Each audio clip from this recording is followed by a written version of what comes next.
What's that? Why isn't common law applicable law? Because it's been copy-pasted over with the, real United States of America, or was a corporation was applied on top of it. So the corporation law is an overlay on top of other laws? Well, it can be, especially common law, because common law is, like biblical law, or the common law of the common people. I'm confused again. What's the base law? Depends on what side you're on, what the base law is. Wouldn't natural law be a different law that is more basic than common law? It is. That's the lie, or that's like the big lie, because the natural law is the one that comes in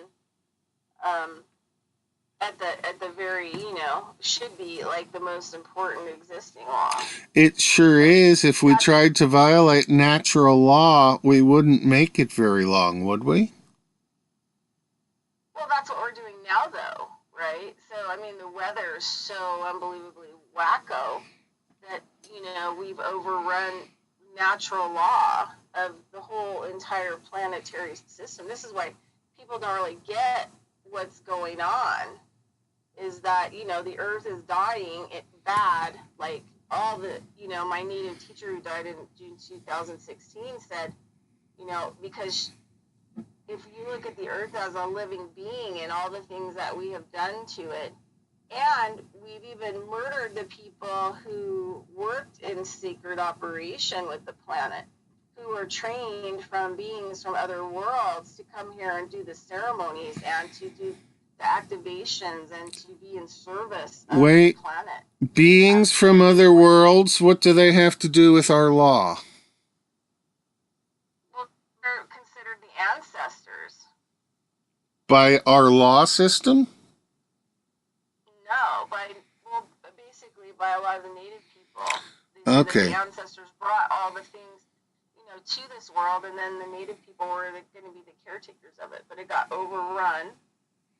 And so natural law doesn't even function because our earth is a total complete mess. And so the whole energy field of natural law is kind of broken down. There are some people who've, what's your friend's name? Richard Smith? Isn't that Dr. Yes. Richard Smith? Yes, Richard Smith is a biologist. So when I was down there and I went over and talked to him, we talked kind of at length about him. He, felt he was dying at that time. He's good at talking about himself. Sort of like another Richard we know. Yeah, so anyway, one of the things that he said was that he was in legal process of leaving his land that he owns as a living being with a human, so he'll actually register it and do the legal paperwork, and so nobody will ever be able to do anything bad to it after he passes on, because it's its own being, right? And it has a human that is added to the legal documents that does, the talking for the earth being, of that land. And so I remember talking to Richard about that he was in the process of doing that kind of legal paperwork to, on some level, legally make sure that nobody, builds 400 houses on his property, that the land will always, caretake the water that's there and be left alone in a good way, right? So there's all kinds of different types of laws that are kind of okay, so let me see if I have this straight. A living estate is a being, a corporation is a being, a human is a being. Is there anything that's a doing instead of a being?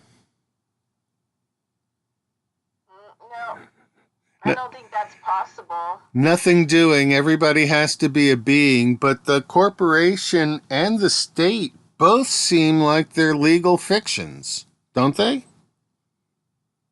Well, they were legal fictions when they were created. Now they're whole energetic systems because people feed them.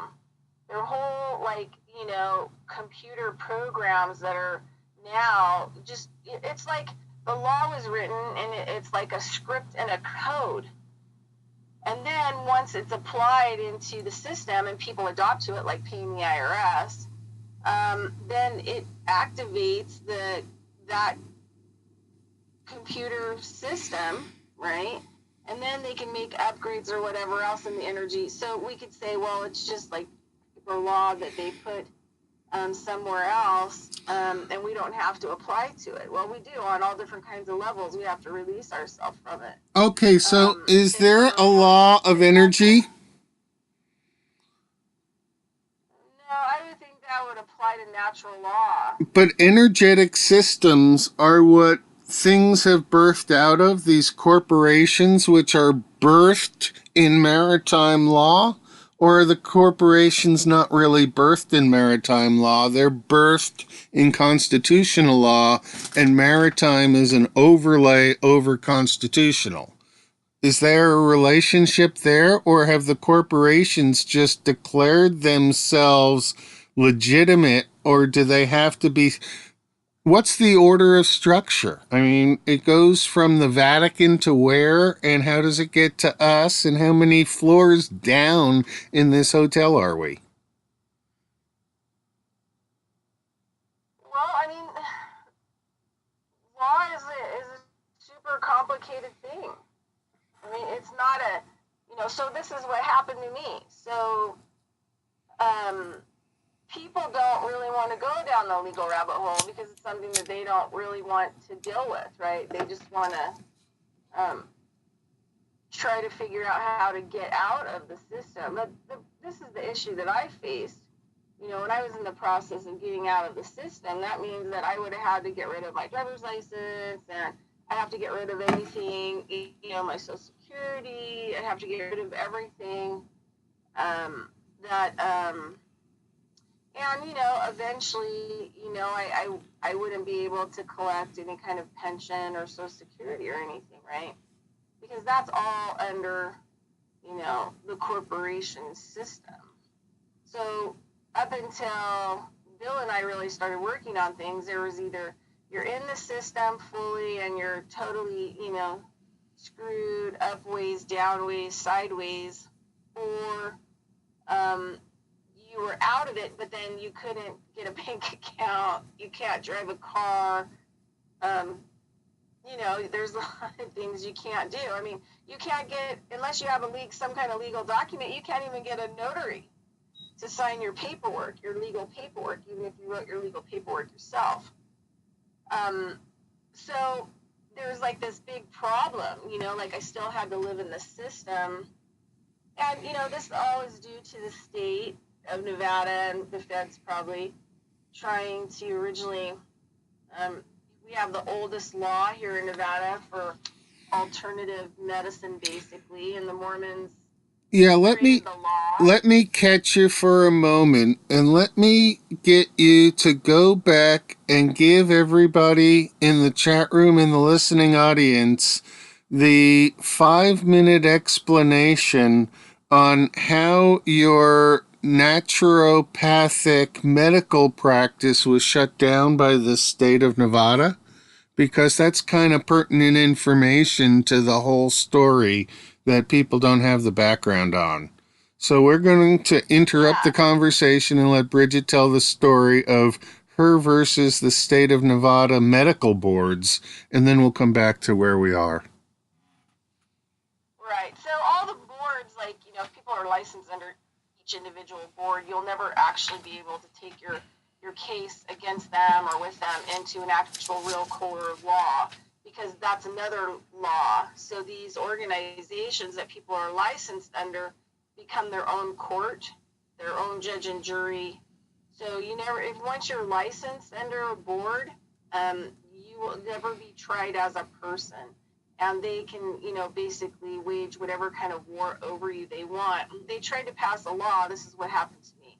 I've been in private practice, I don't know, for a long time, off and on, traveled, come back, never really had any problems.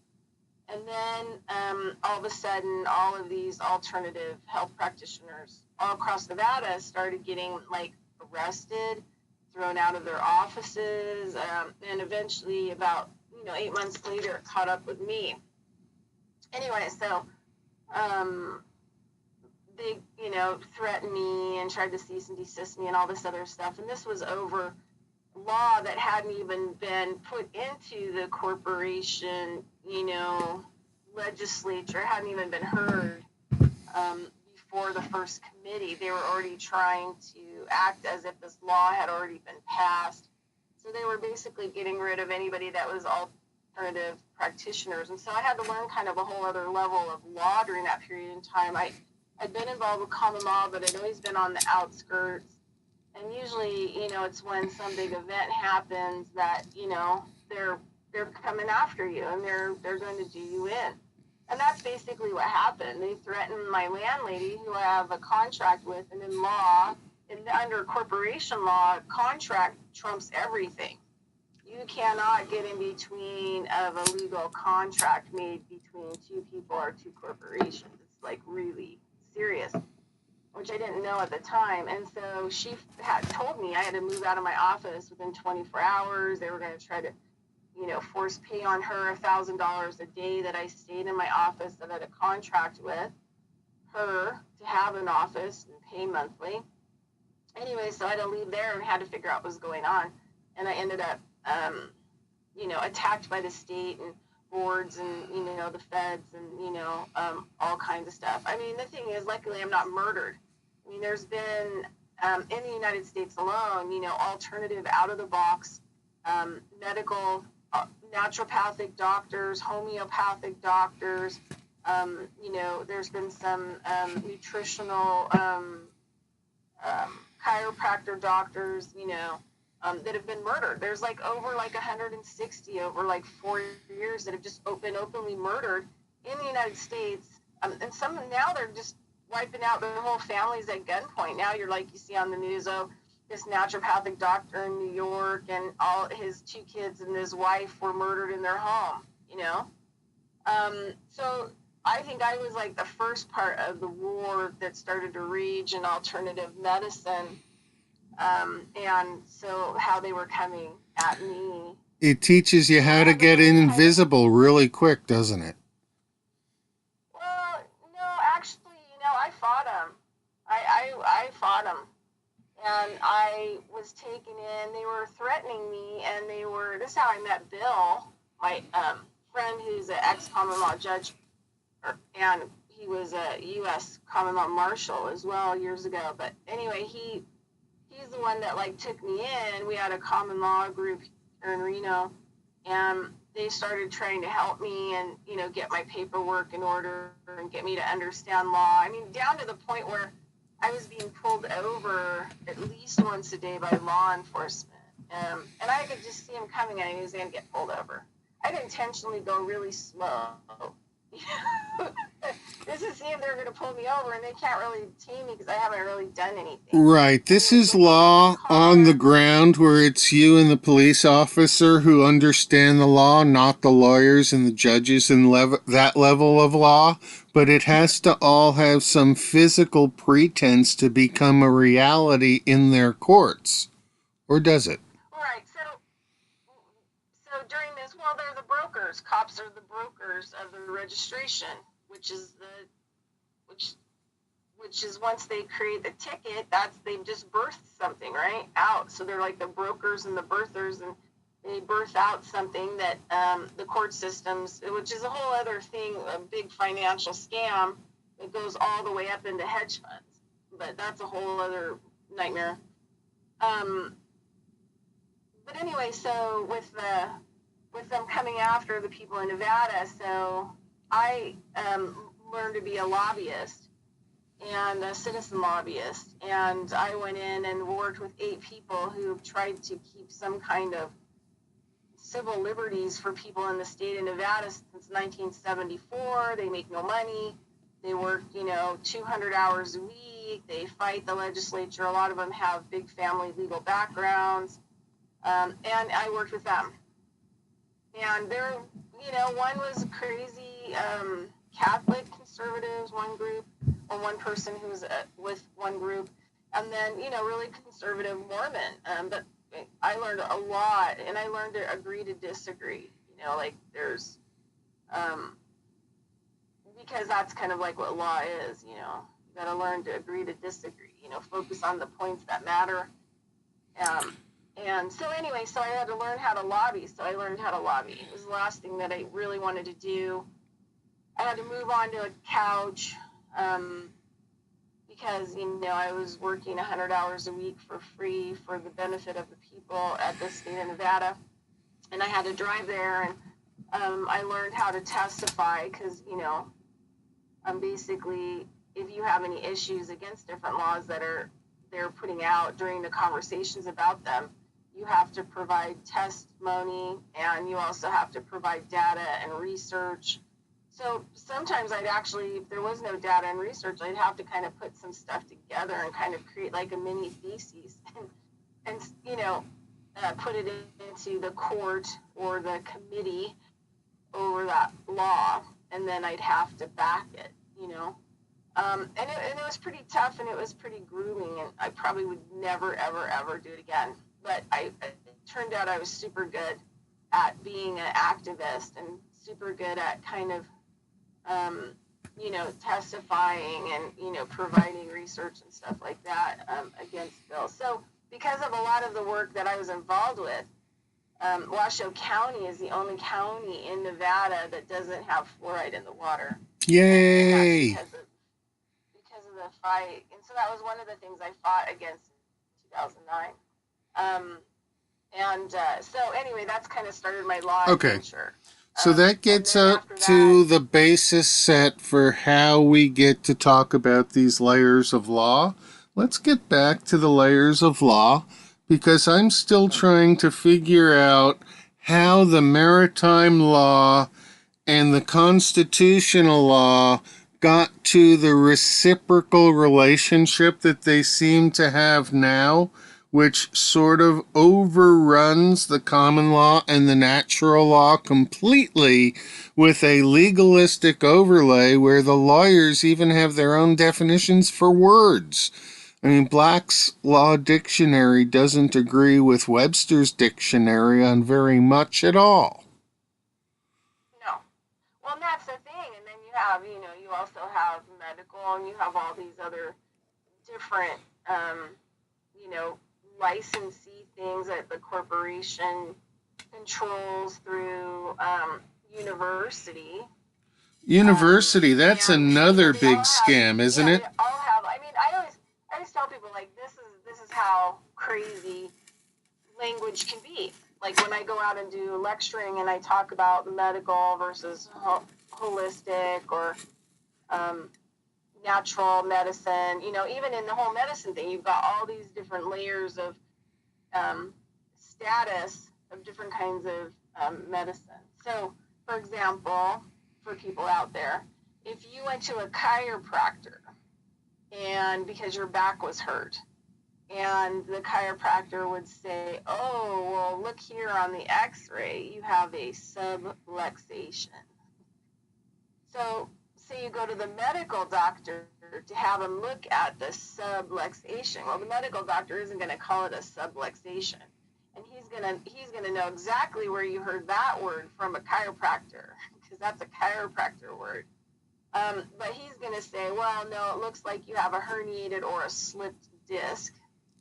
So then they might recommend maybe getting a massage. So you go to the massage therapist, and the massage therapist says, oh, no, you have a compression. So even in the training in the systems for licensing, so pretty much all education systems eventually wants to license you or certify you, which is a registration of you, another rabbit hole, that they control and own. that they're going to have a different language depending on, let's just say, the financial structure of it. So massage therapists don't really make that much money. They're like at the bottom of the food chain. So they're going to be given words like compression instead of subluxation or a slipped or herniated disc. And this is how they get you, like if you're on the lower levels licensed, like massage and stuff, this is why they can throw you in jail. Because if you're licensed to be a massage therapist and you start using words or you start doing other things in your practice, they can get you for practicing medicine without a license. Because you're not staying in your language, which is your legal definement of, the scope of what you're allowed to do. So that's kind of like how that can work in their system. Yeah. So, but the other thing too is I have to mention, like, I know that I just want to say something, about Mormons, is that Mormons, regardless of all the other stuff, they are really, their major focus is on clean, green food and alternative medicine, which kind of goes back to frontier medicine or the law of the land, where we take care of our own and blah, blah, blah, blah, blah. And so they are actually now educating, a lot of their women through the church's free education and long-term education on being midwives. So some of the best, midwives, because they don't want to register their babies in hospitals under, admiralty law and corporate law anymore. So they have made, huge steps in moving outside of the systems and creating, new systems. I thought the Mormons were trying to control the existing system. Wasn't that Democratic candidate for president back, Romney, a Mormon? Didn't he get into trouble with a bunch of more? Right, but I mean, this is the deal. Is say for example, in Islam, there's 40 sects, right? But 4 are radical nut jobs, right? 4 sects are just totally crazy, but the other 26 or whatever, the other 36 are pretty normal, peaceful, loving people. I think it crosses, that same idea crosses the board in every religion that there is. And I'm not going to say that there aren't some, some of the things that the Mormons are doing is just completely, bat poop crazy. But, in order for me to work and do alternative medicine, I always want to know what the Mormons are doing and what kind of laws they're trying to pass and what they're teaching, as far as holistic medicine to their people and the churches, and I mean, even from a medical standpoint.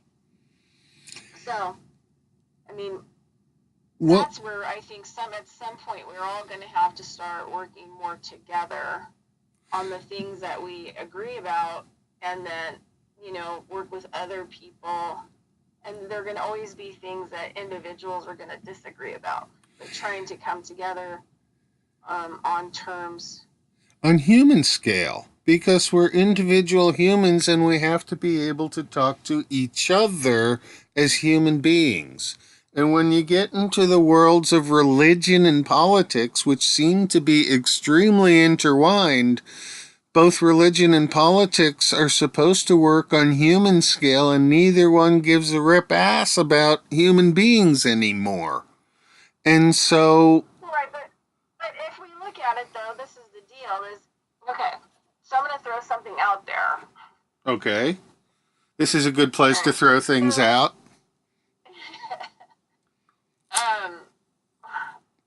Let me think about this for a second. So,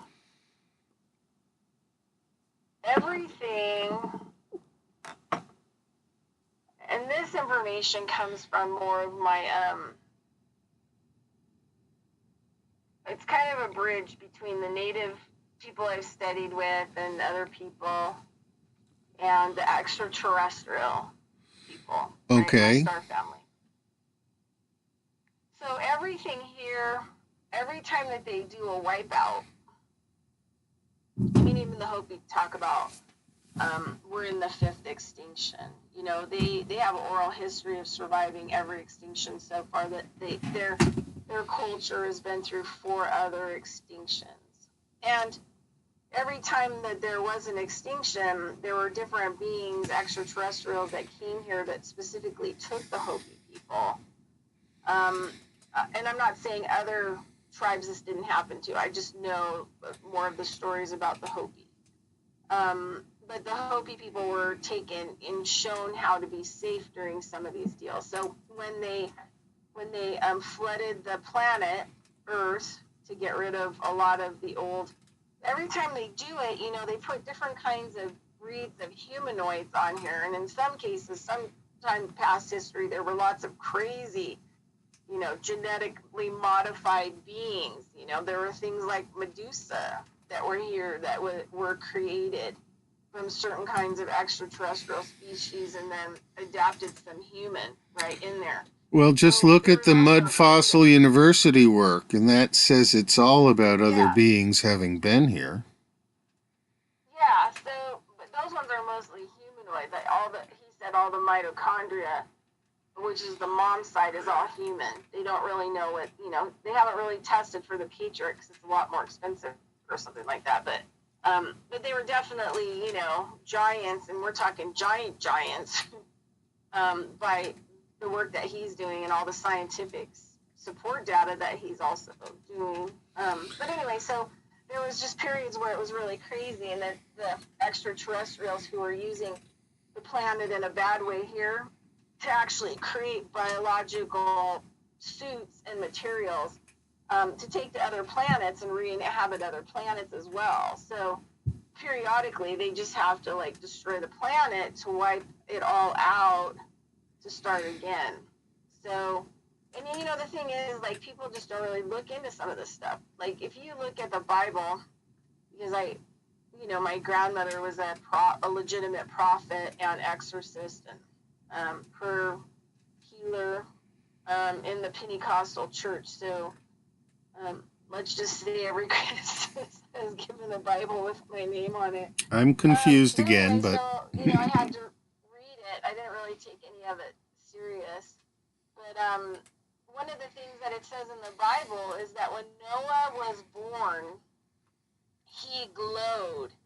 He had a certain energy around him that lasted through his whole life. So when he came here to this planet and he was born here and he came here with a specific mission, he was mostly extraterrestrial. I mean, he glowed. He may have been thrown down into a human body, but he wasn't even close to a soul or an isvi that's normally, put into human bodies.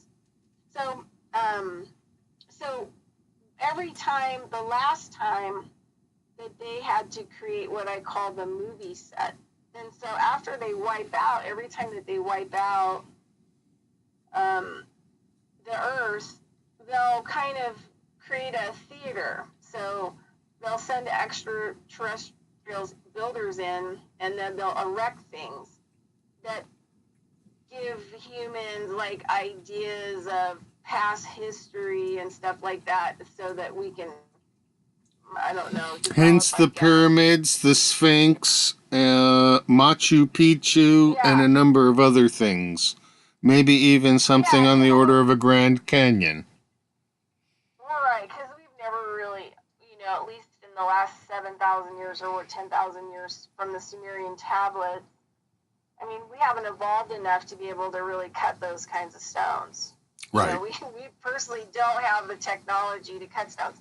And one of the extraterrestrials said it's because, if you look at all these places, there's all these huge stones that have been left, that have been cut and left and nothing done with it. And the extraterrestrials say that when they designed it the last time, they didn't even do a good job. Their construction crews, it wasn't even that great of a job. And this is another thing, too.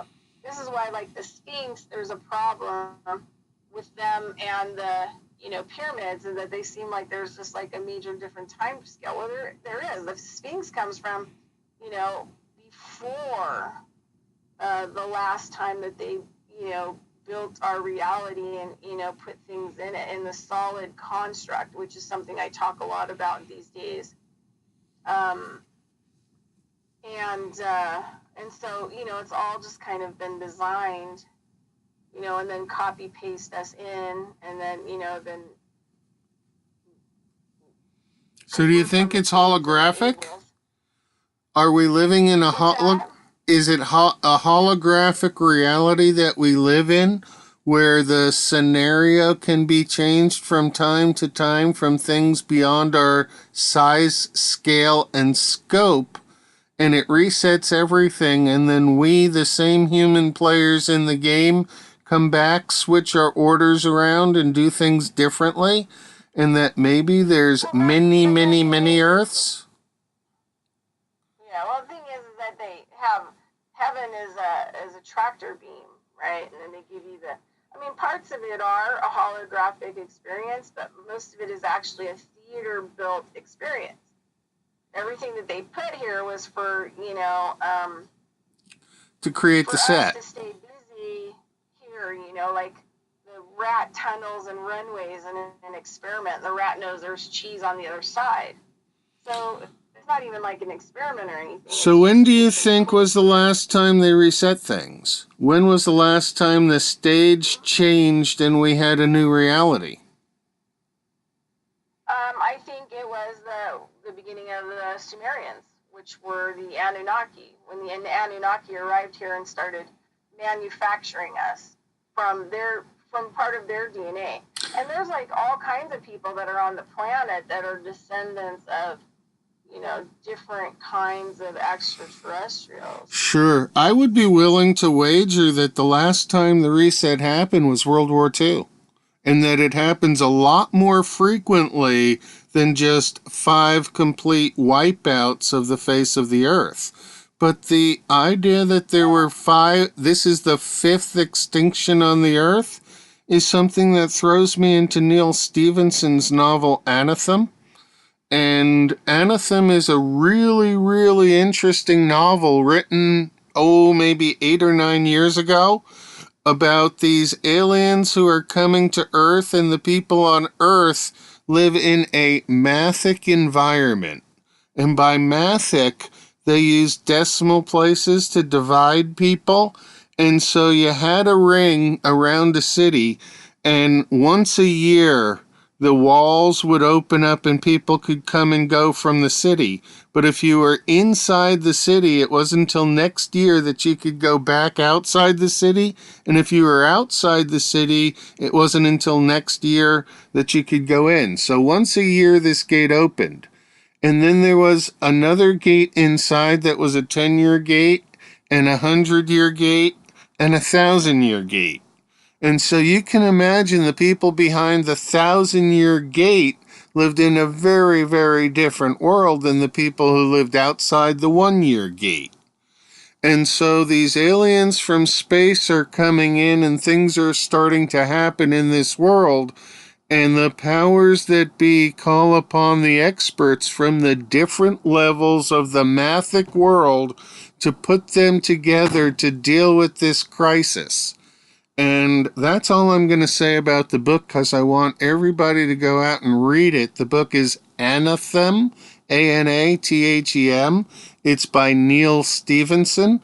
And I believe that fiction is the way that they have of creating future history, and that the fiction that we are living in, 1984, Brave New World, Stranger in a Strange Land, Star Wars, Star Trek, all those fictions are realities that are being experienced by other people in the real, but we've been taught to say that that's fiction because it's easier for us to buy into fiction and not believe it than it is to truly understand that it's time to change the ways that work in the physical reality on this planet right now.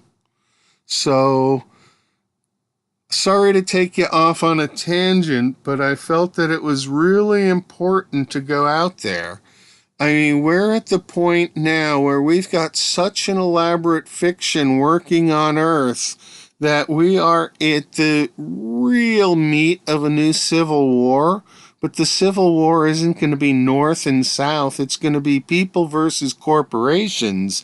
And the people that choose to be on the corporate side of things are ones who aren't capable of working on human scale.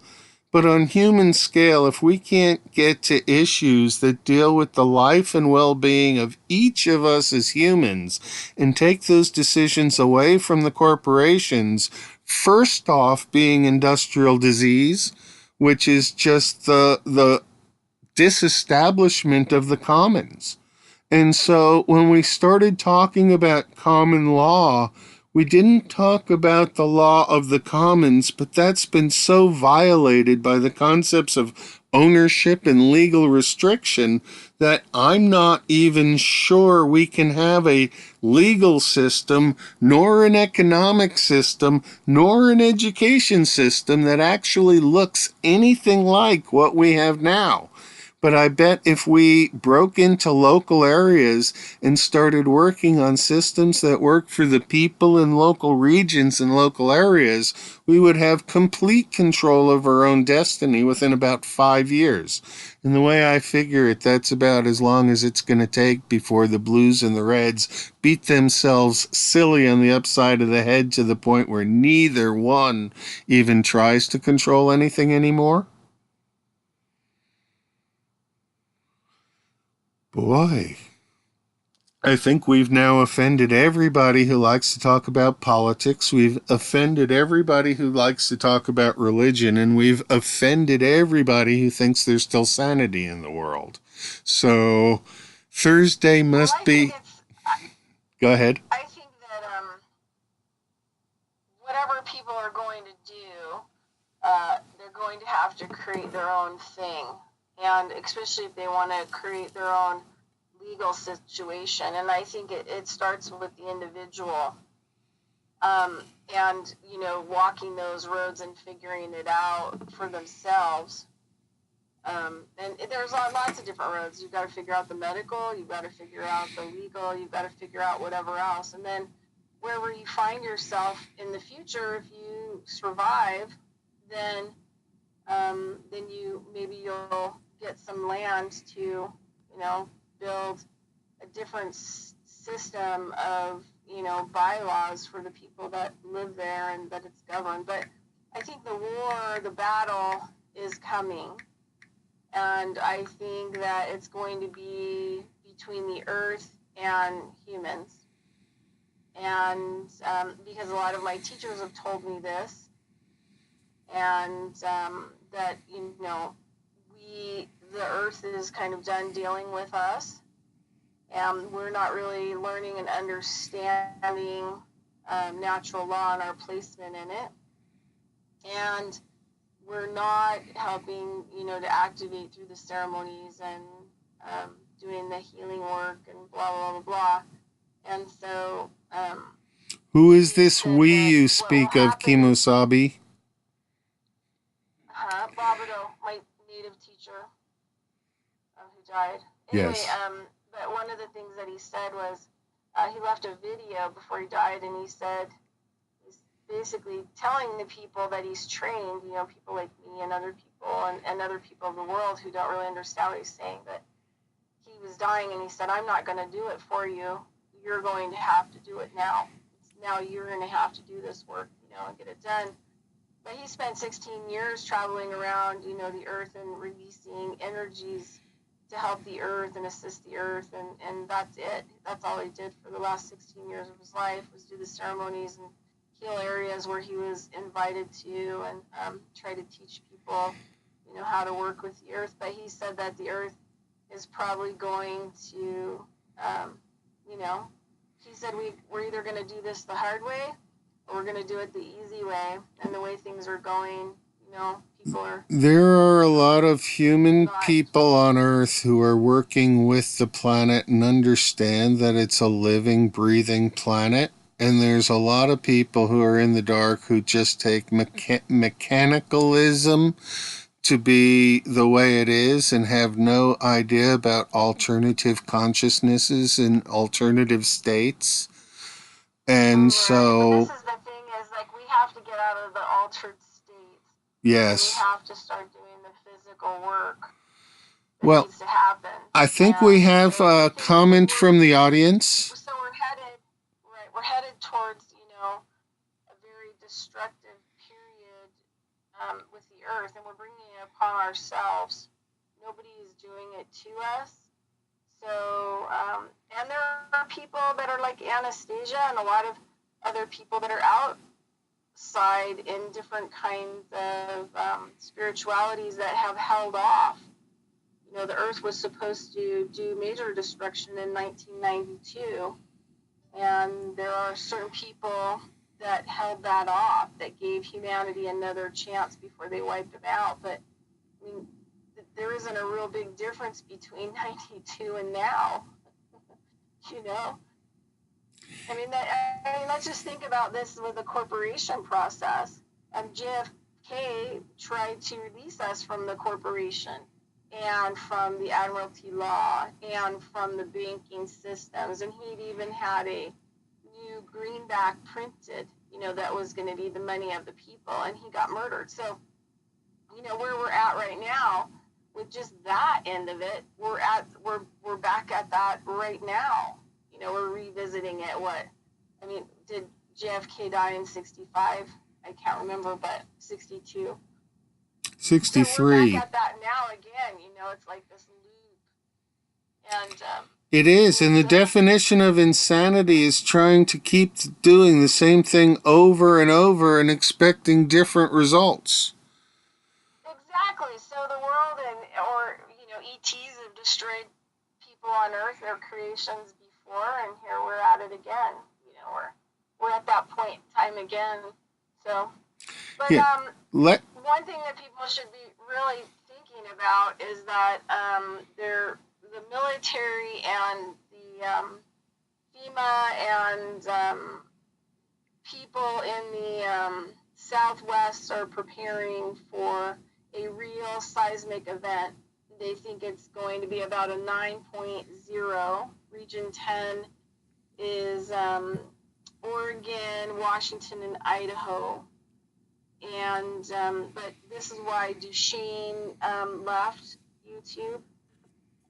Supposedly he came out and kind of left a thing because he just shut his channel down. He was awesome and just left and quit and just totally quit. He said that he wasn't nobody told him what to do or anything, but him and his wife just thought that it was best right now that he stopped, talking to people about the weather and the seismic activity and showing them charts at this time.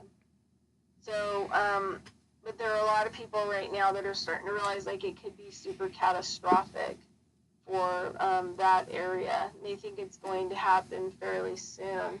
So anybody that's on the West Coast should really I know that down here in Reno, up above north from where I live, they're on an Idaho electrical grid. They're not on a Nevada grid. So if anything happened to those areas, Washington and Idaho and Oregon, we wouldn't have power here for a while. So the property I'm on, we have generators so we can pump the well. But I have a year supply of food, not only for myself, but my dog that I've been stockpiling for events that are going to be coming. So I think that we really have to start. They're not going to be telling us, that these kinds of things are going to be happening. We're going to have to really do due diligence to start looking in the alternative medias to try to find the information. But I really like Marfugo. I think it's Mark Fugel. Anyway, he has he's a kind of a private journalist, and he goes around and to different places and interviews people and gets information about what's going on. And he's one of the number one people that's talking about it. And he has a video of a FEMA camp he visited where basically the security guy talks to him about a lot of the stuff, and also the fact that he has the security guy at the FEMA camp there in the Northwest has a bug out bag because he may have to leave his car and run as soon as the seismic event happens. And he talks about how it's going to be really bad, and they're being informed that it's going to tear up all the roads, and it's going to be mass chaos because FEMA. A lot of people are going to be running for those FEMA areas thinking, and he was saying they don't have anything there. They don't have any food to offer people. They don't really have fresh water.